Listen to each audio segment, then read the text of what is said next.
আমার ফাঁসি সাজা হলো, কি বলবে?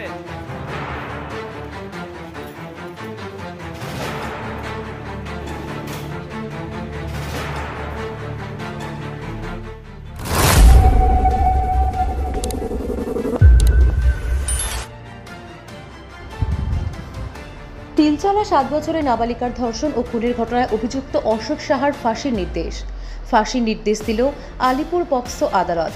বুধবার অভিযুক্তকে দোষী সাব্যস্ত করা হয়। আজ বিচারক অশোক শাহকে ফাঁসির নির্দেশ দিলেন। 2023 সালের 26শে মার্চের ঘটনা। রাত দিতে গিয়ে বিচারকের মন্তব্য, বিরল নয় বিরলতম ঘটনা, অমানবিক এবং নিষ্ঠুর হত্যাকাণ্ড। নিজের লালসা পূরণে এই হত্যা করেছেন। 45 জনের সাক্ষ্য নেওয়া হয়েছিল।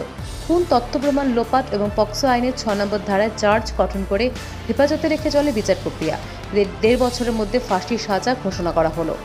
নির্যাতিতার পরিবারের আদালতের কাছে ফাঁসির সাজা চেয়েছিল। নির্যাতিতার পরিবারকে 10 লক্ষ টাকা কম্পেনসেশন দিতে নির্দেশ দেওয়া হয়েছে। 1 মাসের মধ্যে ডিস্ট্রিক্ট লিগ্যাল এইডের তরফে এই টাকা তুলে দেওয়া হবে।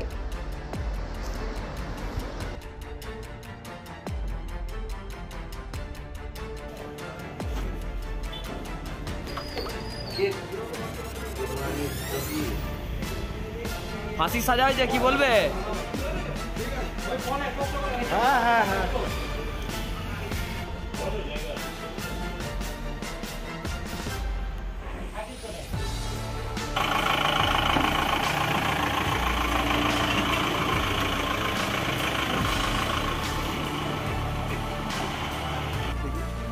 না